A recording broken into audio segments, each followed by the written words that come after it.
TopMedTalk. Hello and welcome to TopMedTalk. We are on day 3 of EBPOM combined meeting, which is something new for us this year, Dingle and EBPOM Chicago. TopMedTalk is the broadcasting arm of EBPOM, and we are a perioperative medicine podcast, free and open to the world. So thank you so much for joining us. I would love to introduce my co-host, Professor Monty Mythen from the United Kingdom, which, Monty, things are kind of funny today, but we're doing this from all different places, aren't we? Yeah, well, I hope, Desiree, that people have worked out that this is a pre-record, because I hope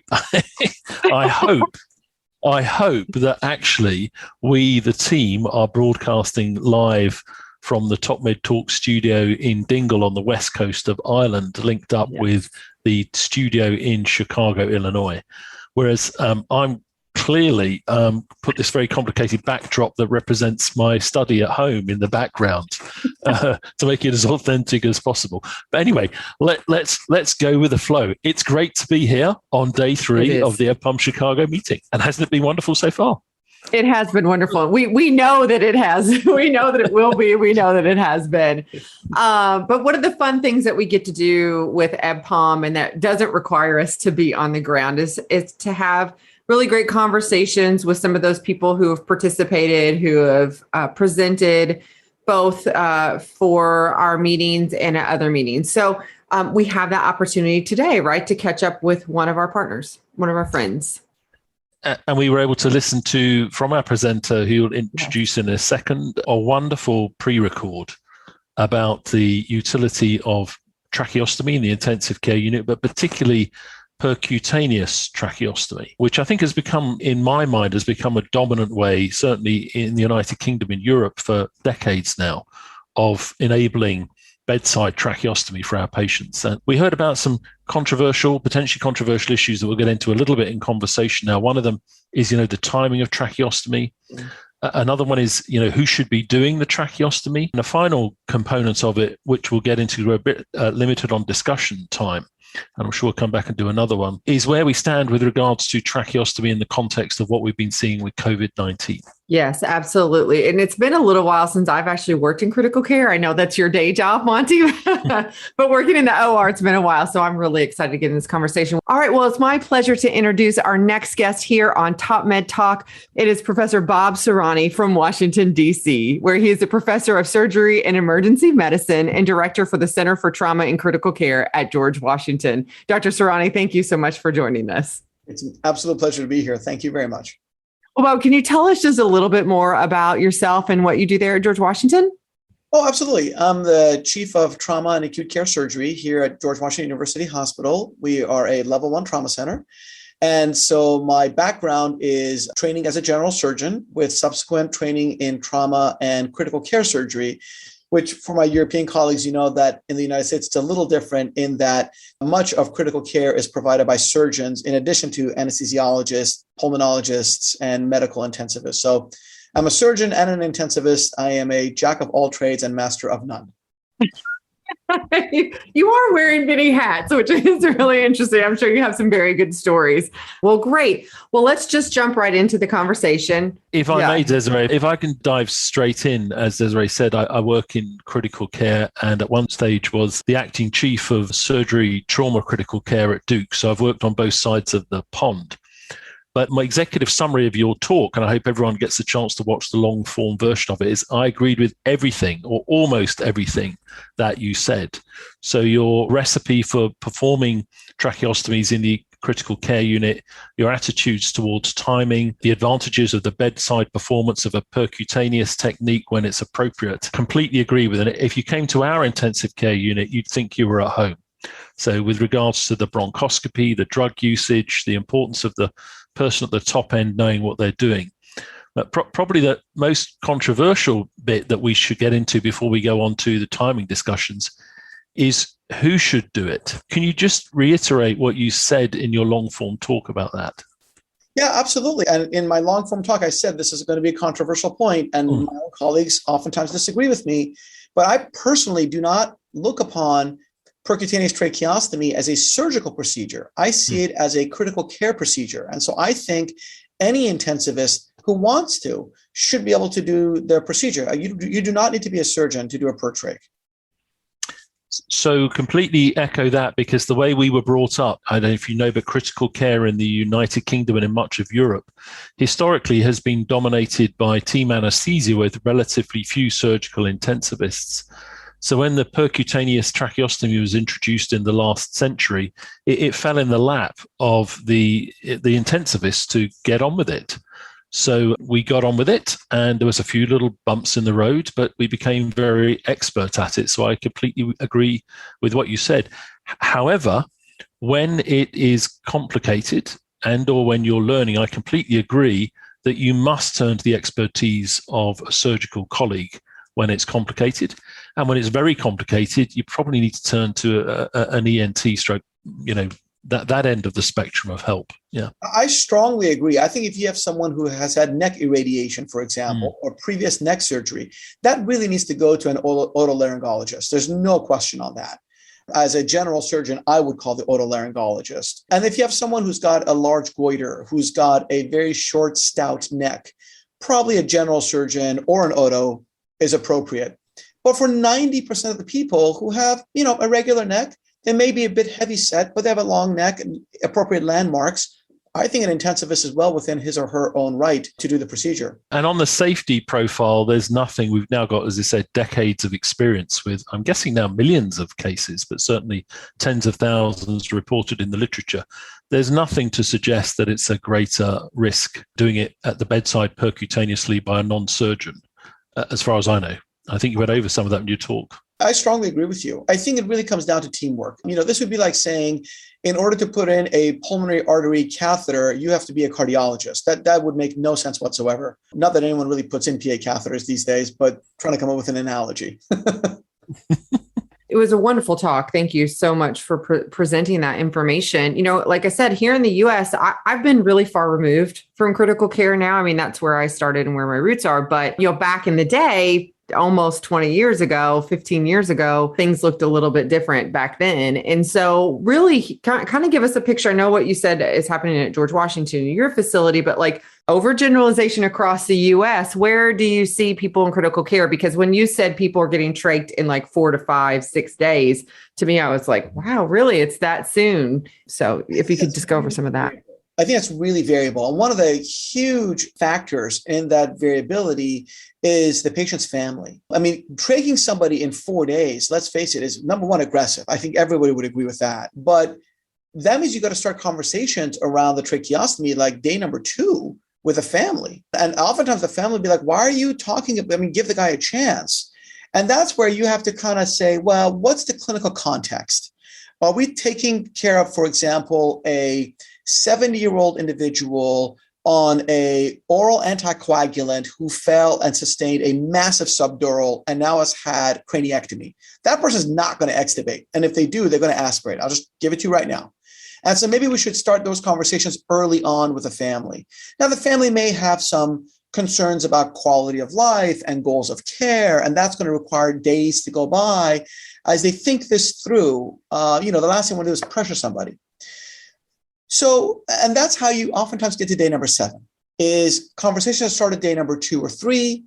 2 or 3 days go by of thinking about it. The family will come back and ask questions. They need to absorb what's happening to their loved one. And so if they start the conversation on day number 3, and I need 2 more days of decision-making, so on the 3rd day thereafter, now we're day number 6, here comes the tracheostomy tube. And that kind of is what happens. But if you don't start the conversation until day number 6, now you're looking at day number 9 for the same exact reason. So I tend to be aggressive with my trachs, but when I say aggressive, my timing to tracheostomy insertion is usually like day 4 or 5. That's because I start the conversation. You have to add a lag time for that. So I've never really understood how many people are able to do the trach day 3 or 4, unless you have something that is so blatantly obvious. But that is not the norm. That's the outlier. And so that shouldn't be the average time for trach. Let's switch gears a little bit and not necessarily talk about the patients that we've always had to deal with in the past in critical care, but the COVID-19 crisis and, how this is playing a role in that. Because I think that we have learned a lot about the the types of patients and those that we may expect to be on the ventilator a little bit longer, and if we're seeing that actually they're doing better if we trach them earlier? Yeah, I don't know about better per se, but what we do see improvement in throughput. And now that we have the COVID units, at least in the United States, as you know, it is August 2021. And we are like on COVID version 4.0 because my fellow citizens don't want to get vaccinated. And so here it comes. We're in a surge. We're in a big surge right now. And so our ICUs are filling up again. And so throughput matters quite a bit. I think we learned a number of lessons. Number one, initially we were worried about the team safety, that if we were to do a tracheostomy tube in particular, and percutaneously of all things, because it's an aerosolizing procedure, then surely the entire team will be exposed and we'll have healthcare providers getting infected and all sorts of bad ramifications therein. I think that's been mostly disproven now. There are multiple publications now out there showing that a percutaneous approach is equally safe from a healthcare safety perspective as an open approach. You just have to take the appropriate precautions, be they an N95 mask or a PAP or something like that. So I think we've checked that box. The second box was, what about the patient safety? These patients oftentimes have very severely impaired oxygenation in particular. Can they withstand the apnea time for a tracheostomy? And I think that too has been shown to be, yes, they can. Now, they fall under the same, if you will, guidance as anybody else. If I have someone with severe ARDS from aspiration pneumonitis, I'd be loath to do a tracheostomy in that patient if the PF ratio is severely deranged. I would wait for things to get better. So I think with a COVID patient, same thing. You have to just time it. And when you see that window of opportunity, that is when you want to attack. Whether you want to go open or percutaneous, up to you. But we should not treat the COVID patient any differently than we treat the other patients. And I think the benefits are the same. Duration of mechanical ventilation, ICU length of stay. I'm a little reluctant to say mortality or pneumonia, just as I was a bit reluctant to state those things overtly for non-COVID related respiratory failure. I think in the UK and conversations with our colleagues in Europe, and in your presentation, you shared some of the Italian data. There was some nervousness about the trachs, as you've expressed early on, but there was also a bit of a natural experiment to see if early tracheostomy would somehow accelerate recovery. And I think the conclusion there was it wouldn't accelerate recovery of lung injury, but once the patient is demonstrating signs of recovery from lung injury, i.e. the trajectory is to a lower FiO2 and the opportunity to breathe independently, then it's same as usual. But the early trachea as part of a sort of treatment package to try and mitigate progressive COVID lung didn't seem to work anecdotally. So I think that was the sort of mixed message there, yeah. I think one of the things about tracheostomies in the COVID, non-COVID individual is many people look at a trach as a failure. That simply makes no sense. It'd be like saying dialysis is a failure. It is not a failure. It is just a propagation of the disease process and a means to support the patient while the underlying problem is addressed, be it a aspiration pneumonitis, pancreatitis, or COVID-19 issues.